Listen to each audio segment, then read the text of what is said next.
My mother had a talent for making me disappear every Christmas without ever saying the words out loud.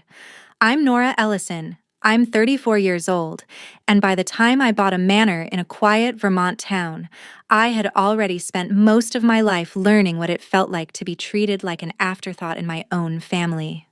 For years, December 25th meant the same thing for me: a missing seat at the table, a gift bought in a hurry, if there was one at all, a polite excuse about how everyone thought I was busy, or sleeping, or working, as if I had somehow wandered out of my own place in the family portrait. Last Christmas was the year I finally stopped pretending it was accidental. I drove 5 hours through freezing rain with a trunk full of expensive gifts, only to find the house glowing with warmth, music, and laughter that clearly had no space left for me. When the door opened, I was met with surprise that looked a lot more like irritation. I stood there in the cold, holding bags in both hands, while the person who should have wanted me there acted like I had shown up uninvited to someone else's celebration. That was the night something in me went still. So this year, I bought myself something no one in that family could take credit for: a manor. Old stone walls, iron gates, and enough silence to finally hear my own thoughts. I thought that would be the end of it. I thought distance, paperwork, and locked gates would be enough. I was wrong. Because the moment they found out I had something beautiful, something valuable, something they could use, they remembered me all at once. And when they came to my gate, they didn't come with apologies. They came with a locksmith, a story, and a plan that would have ruined me if I had still been the woman they thought I was. Before I tell you how they found me, and why they thought they could take what was mine, tell me where you're listening from tonight, and how late it is where you are. Because this Christmas story went a lot farther than my family ever expected. Hey, does the weather where you are feel perfectly in tune with your current mood right now? I did not buy the manor because I wanted to feel rich. I bought it because I was tired of feeling reachable. After last Christmas, I changed everything in ways no one in my family would notice until it was too late. I changed my number. I locked down every old account they might use to track me. I moved my mail through a private box 2 towns over. I stopped posting photos, stopped commenting, stopped leaving any little digital fingerprints that could lead them back to me. At work in Boston, I kept my routines clean and boring. I showed up, did my job, came home, and spent nights building the one thing I had never had in that family: a plan that belonged only to me. The manor found me in late spring, buried in a quiet Vermont listing that most people would have skipped past because the place looked too severe, too old, too remote. The house sat on a hill outside Evergreen Hollow, wrapped in stone and silence, with iron gates at the entrance and enough land around it to make the rest of the world feel far away. The locals called it Blackthorn Manor, and it came with layers of legal protection because it was part of the historic district. Most buyers would have seen red tape. I saw armor. I bought it through a trust structure that made the paperwork harder to follow than a normal deed. That mattered to me. I wanted privacy, but more than that, I wanted distance between my name and anything my family might try to touch. By December, the house was finally mine to live in, even if the title itself sat inside a legal arrangement too boring for most people to understand and too strong for careless liars to get around. 3 days before Christmas, I drove up with a car full of groceries, books, candles, and enough good wine to last a week.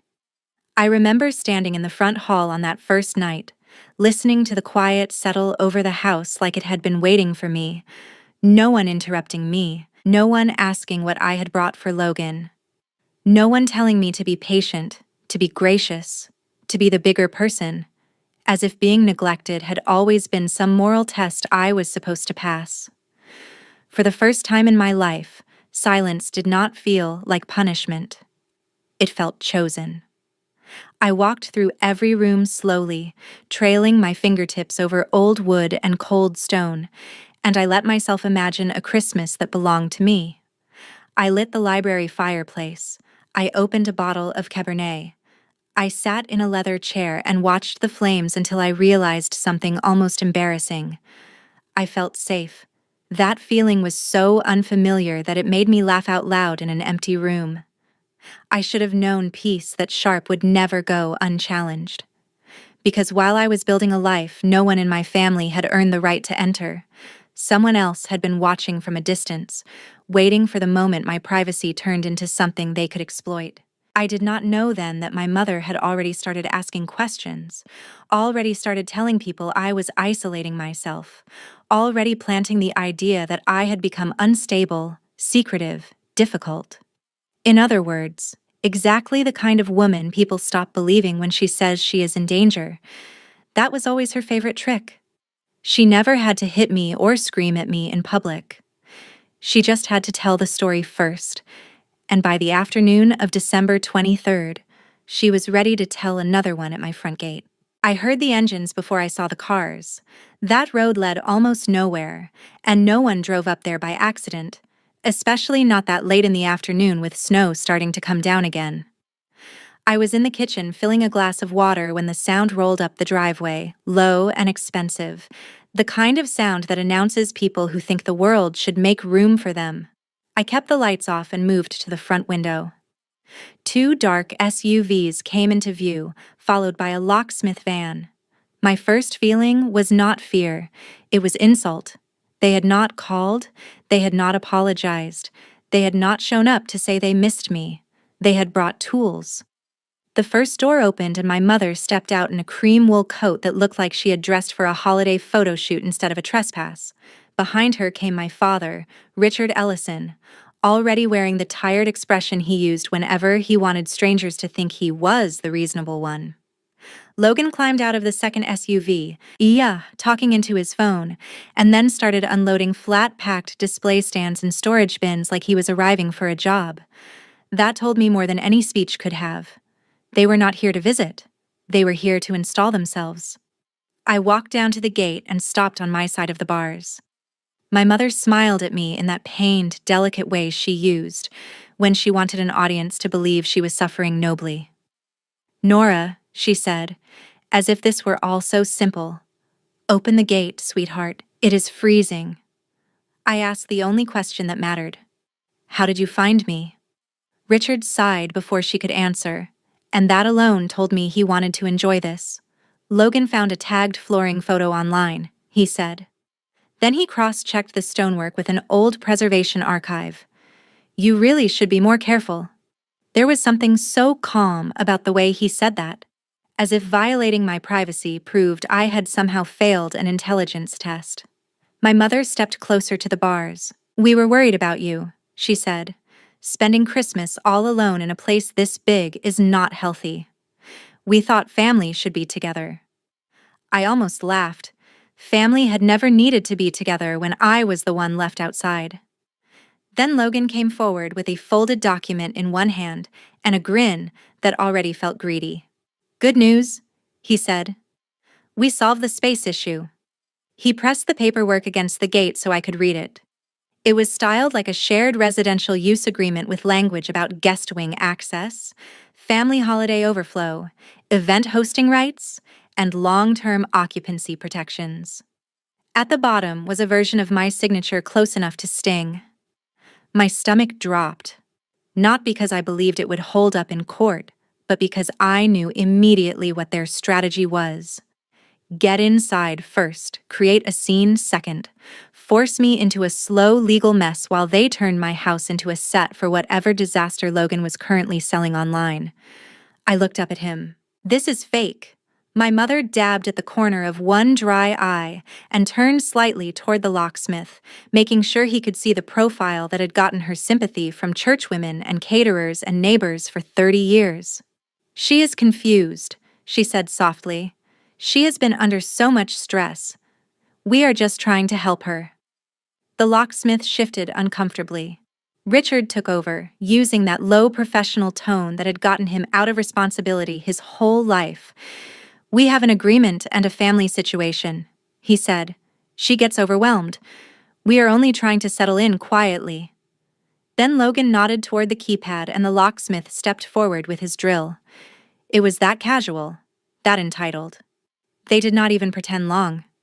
They expected me to panic, to start shouting, to become the unstable woman my mother had already described. Instead, I took out my phone and started recording. My mother's smile faltered for the first time. "What are you doing, Nora?" I kept the camera steady on the drill, on the van logo, on Logan's face, on Richard holding the forged paperwork like it was already enough. "Building a timeline," I said, and I swear there was a brief, beautiful second when all three of them looked at me like they had just realized I was no longer the daughter who would stand there begging to be let in. The deputy arrived just as the locksmith put the drill to the gate control box.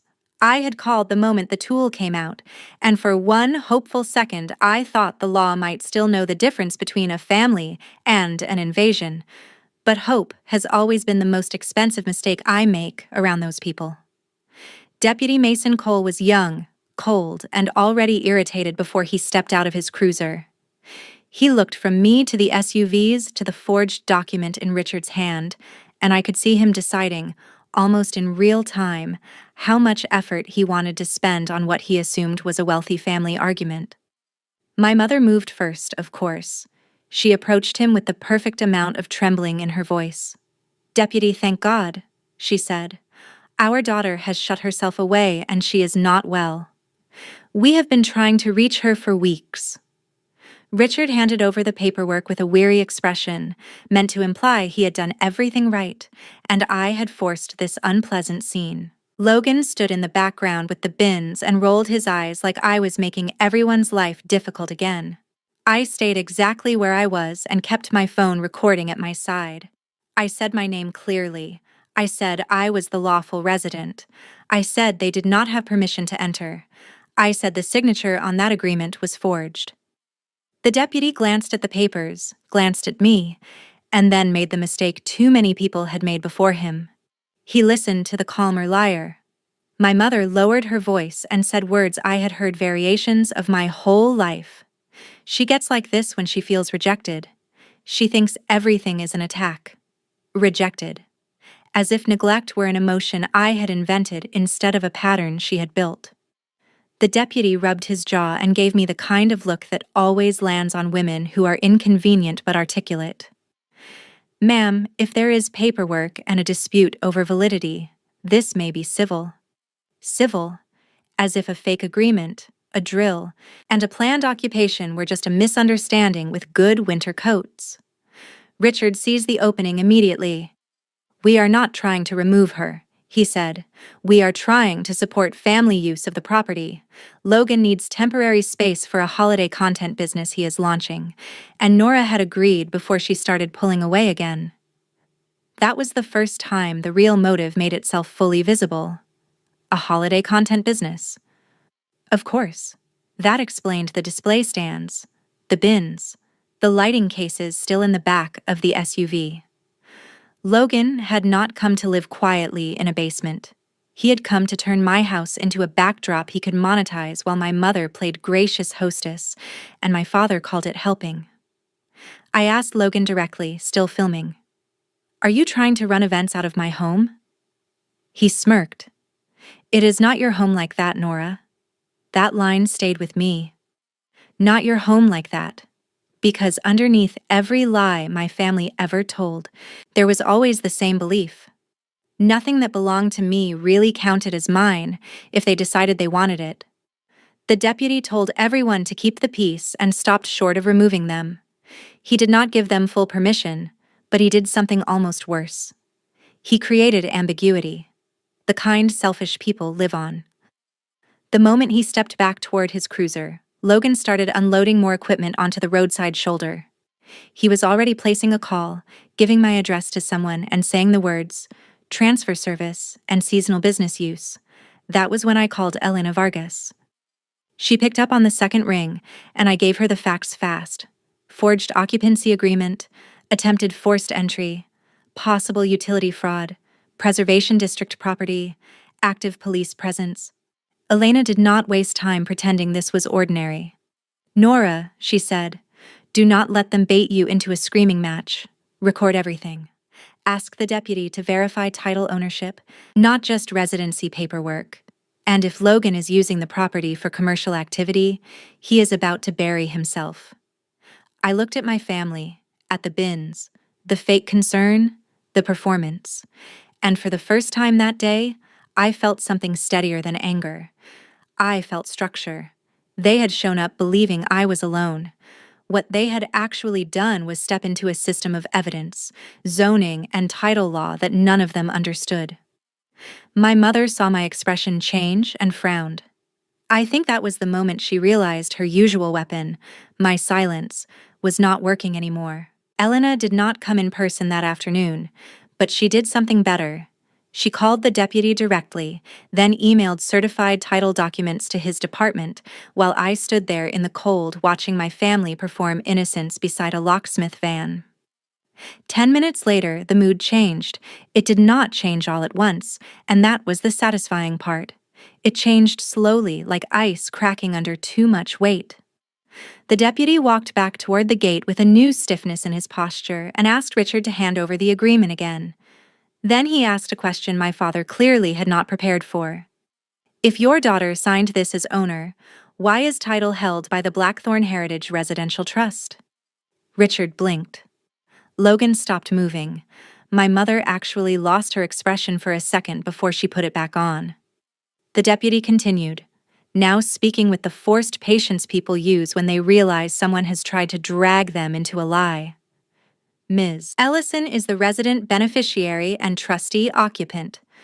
She is not individually titled the way this document claims. That means your agreement has a serious validity problem before we even get to the alleged signature. Elena then joined by speakerphone, and listening to her dismantle them was almost luxurious. She explained that no one had authority to create private occupancy rights against the trust the way this document attempted. She explained that any planned commercial use in a preservation district without approval would trigger violations. She explained that if Logan had already initiated utilities or seasonal business services using my personal information, the matter had gone well beyond a holiday misunderstanding. My mother tried to interrupt with something about family generosity and concern, but Elena cut clean through it. Concern does not arrive with a drill, she said. For a moment, no one spoke. The deputy finally told them to leave the premises and stop unloading property. Logan argued first, naturally. He said this was harassment, that I had promised space, that I was sabotaging his launch. My father tried the old respectable man routine one last time. Surely this can be resolved privately. But there was nothing private left. My phone had all of it. The deputy had all of it. Elena had all of it. My mother stepped forward and hissed my name in a voice too low for the deputy, but not too low for me. You are humiliating us. That word almost made me laugh. As if humiliation had only just arrived in our family, and had not been sitting next to me every Christmas dinner since childhood. They finally started packing up, but not like people who accepted defeat. They moved like people storing rage for later. Logan shoved bins back into the SUV hard enough to crack one. Richard folded the forged paperwork with a shaking hand and kept glancing at me like he was trying to memorize the version of me who had become dangerous. My mother said nothing else to me in front of the deputy, which is how I knew she was already planning the next version of the story. They drove off before sunset. I watched them until the taillights disappeared through the trees. Then I locked the gate and walked back toward the house with the kind of exhaustion that feels chemical. I thought I had won the first round cleanly. I was wrong. Inside, I checked the front camera feed and found static. Then the side entrance feed cut out too. Logan had done something on the way out, probably at the cable junction by the stone column near the drive. He had not cut the power. He had done something more intentional. He had blinded the two cameras that mattered most if they came back after dark. A few minutes later, my phone rang from the utility company asking me to confirm a service update request I had never made. Logan had already tried to move part of the account structure using information only family would know. Social security fragments, old addresses, security prompts. My skin went cold in a way the winter air could not manage. That night, I sat at the library desk under lamplight with my laptop open and built the file that would later ruin them. I froze my credit. I documented the utility attempt. I sent Elena every screenshot. I filed an identity theft report. I wrote out the timeline by hand, because sometimes anger is easier to trust when you can see it in ink. And sometime after midnight, while the fire burned low and the old house settled around me, I realized something simple and ugly. They had not come because they loved me. They had come because I had finally built something far enough outside their control that the only way to live with it was to take it back. That kind of desperation does not leave quietly. It circles and returns. By morning, my mother had done exactly what I knew she would do. She went public first. A cousin I had not spoken to in years sent me a screenshot before breakfast. My mother had posted on Facebook that she and my father had driven all the way to Evergreen Hollow to check on their isolated daughter, only to find me confused, aggressive, and hiding alone in a dark historic home after weeks of concerning behavior. The comments were full of pity for her and disgust for me. Praying for your family. She always seemed troubled. Some children do not understand sacrifice. I read every line without replying. Then I took screenshots of all of it and saved them into a folder labeled defamation. That was the difference between the old me and the woman sitting in Blackthorn Manor now. I no longer argued with lies in the moment. I archived them. Around 10, Logan tried again through a different angle. This time, it was not just utilities. He submitted a vendor inquiry for a seasonal event permit using my address and a slightly mangled version of my name, probably hoping to establish a paper trail that made it look like operations had already begun. That was when the whole shape of their plan finally locked into place for me. Logan was drowning financially and needed a prestigious holiday venue fast. My mother wanted the social image of a curated family Christmas business with her, as the face of warmth and tradition. My father wanted the whole thing framed as a cooperative family arrangement so no one would ask where the money came from or why the house was being used at all. They were not trying to take shelter. They were trying to take narrative, space, and legitimacy in one move. Elena called just before noon and confirmed what I had already guessed. If they came back and attempted to stage entry again, especially with commercial materials or false authority paperwork, we could tighten everything into a much stronger criminal and civil package. June Mercer from the local paper also returned my email. She was not dramatic, just careful. She said the screenshots, the fake agreement, the utility attempt, and the preservation issues made this more than family gossip if I could prove intent and repeat conduct. I told her I thought I could.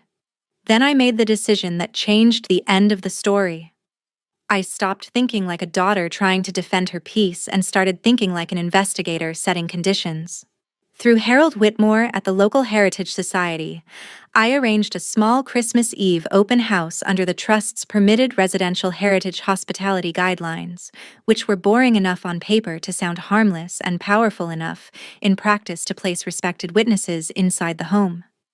No music advertised online, no public blast, just a handful of invited locals, a reporter, my attorney on standby, and a retired locksmith named Caleb Dunn, who knew enough about entry jobs to tell exactly what kind of forced access someone had attempted. The point was not a party. The point was witnesses with credibility my family could not outtalk. By late afternoon on Christmas Eve, the house looked dark from the road on purpose. Curtains drawn, exterior lights off. No sign of life except what you could only notice if you were already watching too closely. Inside, it was different. Lamps glowed low in the library and dining room. Harold and 2 preservation board members sat with mulled wine discussing plaster restoration in voices so calm it felt surreal. June sat up quietly near the front hall, where she could see and hear everything without becoming the center of it. Caleb stood by the back corridor window with the posture of a man already angry at whatever fool thought old houses were easy to breach. Officer Reed Porter, working private security detail arranged through Elena's network and backed by local law enforcement awareness, waited deeper in the house with another deputy close enough to move the moment entry became illegal beyond dispute. I stood in the foyer in a black dress I had chosen for one reason only.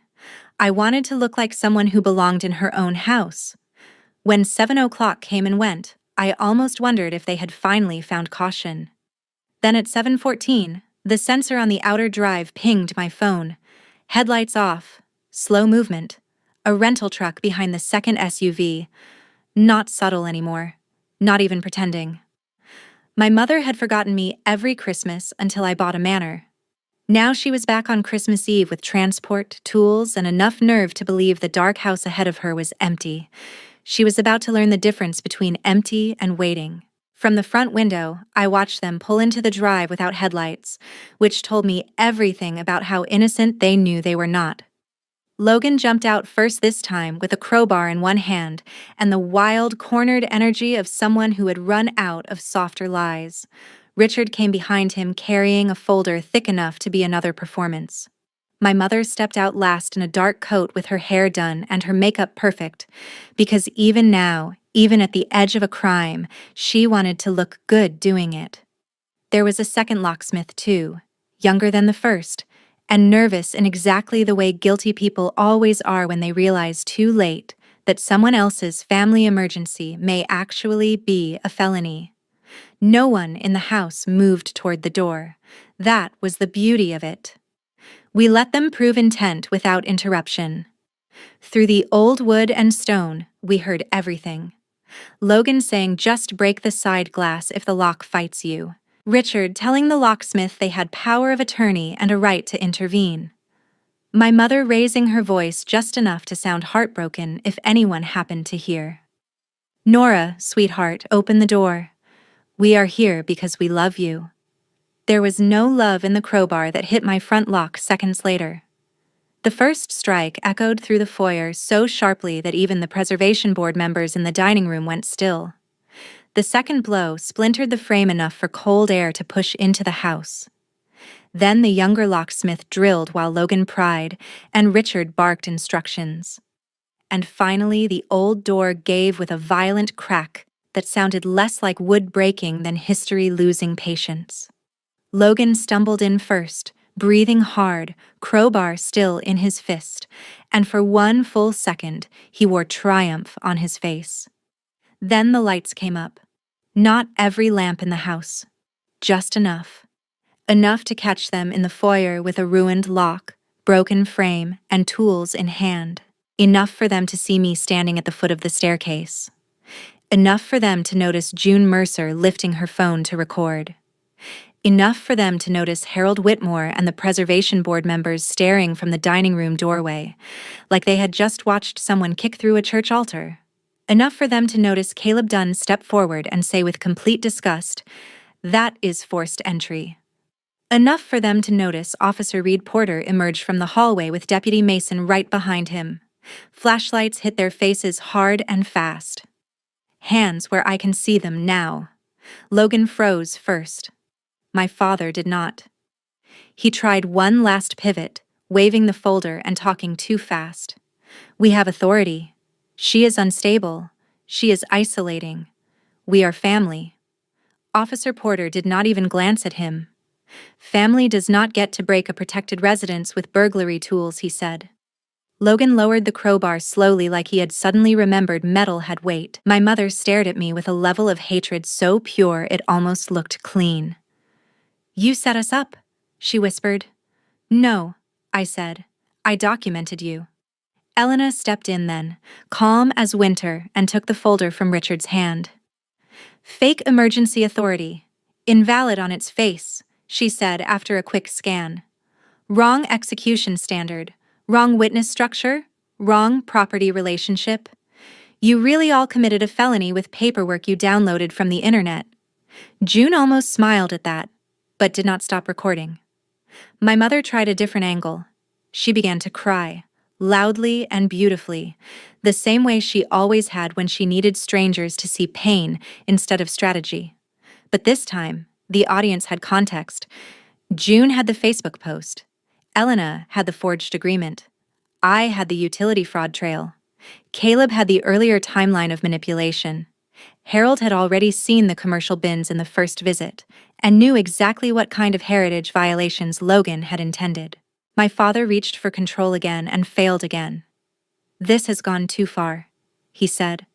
"Nora, tell them we only came to talk."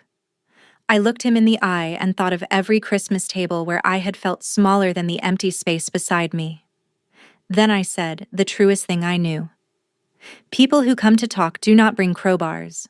Officer Porter moved in first on Logan, who panicked exactly when it counted most. He turned as if to bolt toward the open door, and the deputy caught him before he made it 2 steps.